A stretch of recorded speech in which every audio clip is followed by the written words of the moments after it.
మీ రాజశేఖర రెడ్డి బిడ్డ మనస్ఫూర్తిగా నమస్కరించుకుంటుంది.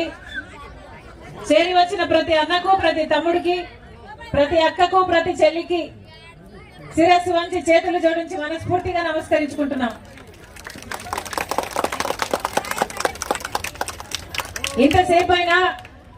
ఇంతసేపైనా మా కోసం వేచి ఉన్నారు. మీ పనులు మానుకొని మా కోసం సమయం చేసుకొని ఇంత దూరం వచ్చారు. మరొకసారి ప్రతి ఒక్కరికి నమస్కరించుకుంటున్నాం. రాజశేఖర రెడ్డి గారి గురించి మేము కొత్తగా మీకు చెప్పాల్సింది లేదు. రాజశేఖర రెడ్డి గారు 5 సంవత్సరాలు ముఖ్యమంత్రిగా ఉన్నా 5 సంవత్సరాలలో ఎన్నో పథకాలు అద్భుతంగా అమలు చేసి చూపాడు రాజశేఖర రెడ్డి గారు. రైతులైతే గుండెలో పెట్టుకున్నాడు రాజశేఖర రెడ్డి గారు. రాజశేఖర రెడ్డి గారు ఉన్నంత కాలం రైతులకు ఏ లోటు రాలేదు. ఒక మద్దతు ధర అయితేనేమి, గిట్టుబాటు ధర అయితేనేమి, ఎరువులు గాని, విత్తనాలు గాని ఏ కొరత లేకుండా, అసలు సబ్సిడీ అయితే ఏమి, లేకపోతే బీమా ఇస్తే ఏమి, ఇలా ఏ సమస్య రాకుండా చూసుకున్నాడు రైతుల్ని. రైతులకి ఉచిత విద్యుత్ ఇచ్చింది కూడా రాజశేఖర రెడ్డి గారు. అలాగే ఫీజు రీయింబర్స్మెంట్ అయితే ఏమి, ఆరోగ్యశ్రీ అయితే ఏమి, 108 అయితేనేమి, పావలా వడ్డీకే రుణాలు అయితేనేమి, లక్షల మంది పేదవాళ్ళకి ఇందిరమ్మ ఇల్లు అయితేనేమి, ఇలా 1 కాదు 2 కాదు ఎన్నో అద్భుతమైన పథకాలను అద్భుతంగా అమలు చేసి చూపాడు రాజశేఖర రెడ్డి గారు.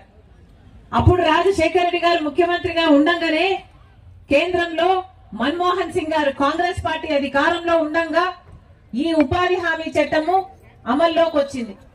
రాయలసీమలో బండ్లపల్లిలో రాజశేఖర రెడ్డి గారు ఆ రోజు ప్రధానమంత్రి గారితో, సోనియా గాంధీ గారితో ఈ పథకానికి నాంది పలికారు. ఆ రోజు నుంచి మొదలైంది. అంటే 20 సంవత్సరాలుగా ఉపాధి హామీ పని మన దేశంలో అమలవుతుంది. ఆ రోజు నుంచి అమలవుతున్న ఈ పథకము కాంగ్రెస్ పార్టీ ఉన్నంత కాలము బ్రహ్మాండంగా జరిగింది. మరి ముఖ్యంగా రాజశేఖర రెడ్డి గారు ముఖ్యమంత్రిగా ఉన్న రోజుల్లో అయితే 1,10,000 జాబ్ కార్డులు ఉన్నాయి. అంటే కుటుంబానికి 2 పనికి వెళ్ళినా 1,10,00,000 జాబ్ కార్డులు ఉన్నాయి. కుటుంబానికి 2 పనికి వెళ్ళినా 2,25,00,000 మంది ఉపాధి హామీ పనికి వెళ్లే వాళ్ళు ఆ రోజుల్లో రాజశేఖర రెడ్డి గారు ముఖ్యమంత్రి ఉండగా ఉపాధి హామీ పథకానికి ఆటో ఛార్జీలు కూడా ఇచ్చేవాళ్ళు, మజ్జిగ ఇచ్చేవాళ్ళు. మొన్న ఒక అక్క చెప్తుంది, ఒక ఊర్లో అమ్మ రస్నా కూడా ఇచ్చేవాళ్ళట. రస్నా తెలుసా? రస్నా గుర్తుందన్నా? మంచినీళ్ళు అయితేనేమి, గర్భిణీ స్త్రీలకు ఏదైనా సౌకర్యాలు అయితేనేమి, పేదవాళ్ళకైతేనేమి, ఇలా ఎక్కడ ఏ అవసరం ఉన్నా రాజశేఖర రెడ్డి గారు అక్కడ వాళ్ళకి ఆ లోటు లేకుండా ఉపాధి హామీ పనిని జరిపించారు. రాజశేఖర రెడ్డి గారు ఉండగా ఉపాధి హామీ పని కోసము మాకు డైరెక్ట్ గా డబ్బులు పడేటట్టు చూడండి, మధ్యలో కమిషన్లు కట్టింగ్లు లేకుండా చూడండి అంటే ఏకంగా ఒకేసారి 60 లక్షల అకౌంట్లు ఓపెన్ చేశారు ఆ రోజు రాజశేఖర రెడ్డి గారు ముఖ్యమంత్రిగా ఉన్నప్పుడు. ఆడవాళ్ళు మాకు కూడా సమానమైన వేతనాలు ఇవ్వండి, ఉపాధి హామీలో మగవాళ్ళంత పని చేయలేకపోయినా బిడ్డల భారం మా మీద ఉంది, కుటుంబాలు నడుపుకోవాలి అని చెప్తే రాజశేఖర రెడ్డి గారు ఆ రోజు ఆడవాళ్లకు కూడా సమాన వేతనాలు ఇచ్చేటట్టు చూశారు ఉపాధి హామీ చట్టంలో.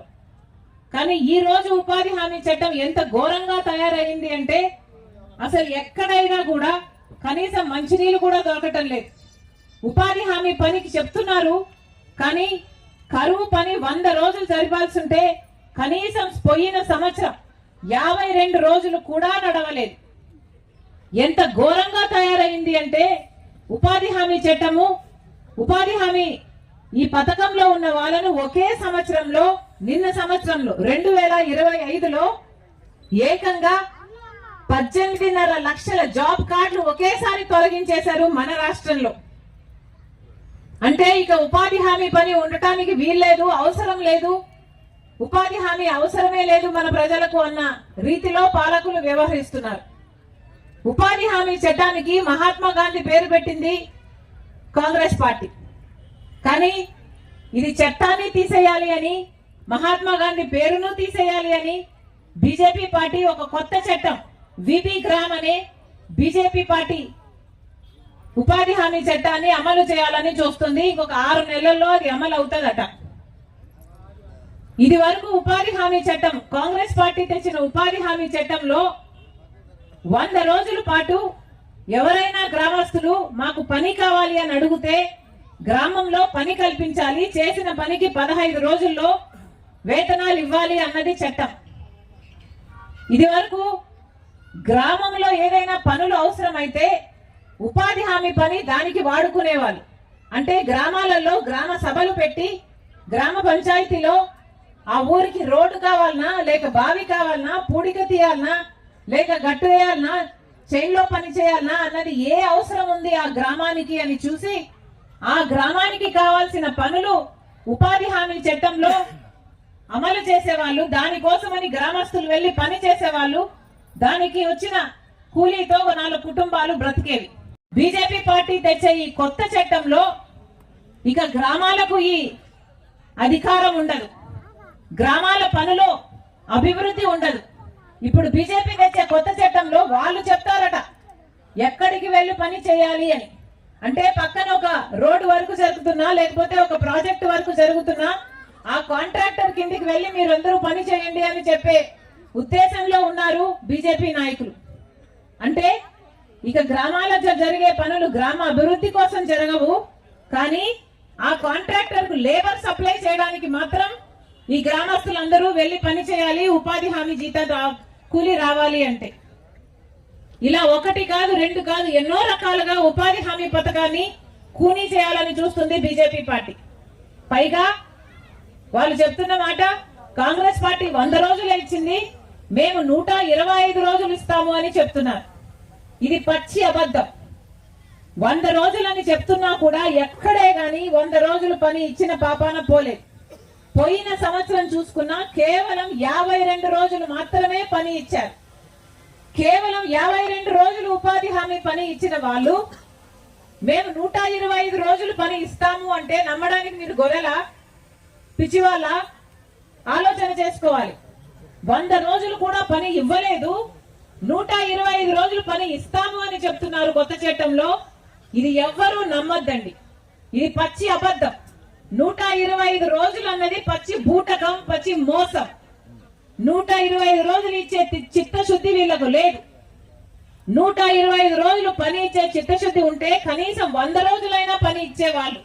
అలా కాకుండా కేవలం 52 రోజులే పని ఇచ్చారు అంటే, 100 రోజులు కూడా ఇవ్వలేదు అంటే వీళ్ళకి అసలు పథకం నడిపే చిత్తశుద్ధే లేదు. కాబట్టి ఈ మాట ఎవరు కూడా నమ్మకండి. ఇది వరకు ఉపాధి హామీ, కాంగ్రెస్ పార్టీ తెచ్చిన మహాత్మా గాంధీ ఉపాధి హామీ పథకంలో కేంద్రమే మొత్తం నిధులన్నీ పెట్టుకునేది. అంటే 100% నిధులు కేంద్రం నుంచే వచ్చేవి ఉపాధి హామీకి. కానీ ఇప్పుడు బీజేపీ పార్టీ తెస్తున్న ఈ కొత్త చట్టంలో 100% కేంద్రం ఇవ్వదట, 60% వాళ్ళు ఇస్తారట, 40% రాష్ట్ర ప్రభుత్వం డబ్బులు పెట్టుకోవాలట. మన రాష్ట్ర ప్రభుత్వం డబ్బులు పెట్టుకునే స్థితిలో ఉందా? ఆంధ్ర రాష్ట్రం ఇప్పటికే ప్రభుత్వ ఉద్యోగులు కూడా జీతాలు ఇచ్చుకునే పరిస్థితిలో లేదు.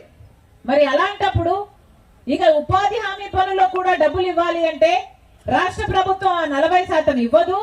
రాష్ట్ర ప్రభుత్వం 40% ఇవ్వలేదు కాబట్టి, పని జరగలేదు కాబట్టి కేంద్రం ఇచ్చే 60% పనులు నిధులు కూడా ఇవ్వాల్సిన అవసరం ఉండదు.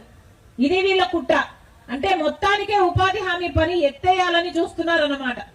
ఇది వరకు ఉపాధి హామీలో 4 గంటలో, 5 గంటలో, 6 గంటలో పని చేసేవాళ్ళు. ఇప్పుడు బీజేపీ పార్టీ తెచ్చే ఈ కొత్త చట్టంలో 12 గంటలు పని చేయాలట. అది కూడా మండుటి ఎండలో. ఆడవాళ్లకు చేతనవుతుందా? పోనీ మగవాళ్ళకైనా చేతనవుతుందా? ఇలా ప్రతి విషయంలోనూ ఉపాధి హామీని కూనీ చేయాలని చూస్తున్నారు. మహాత్మా గాంధీ పేరు ఉన్నది ఉపాధి హామీ పథకాన్ని, కాంగ్రెస్ పార్టీ తెచ్చిన ఉపాధి హామీ పథకాన్ని. కానీ ఆ మహాత్మా గాంధీ పేరును కూడా తీసేస్తున్నారు.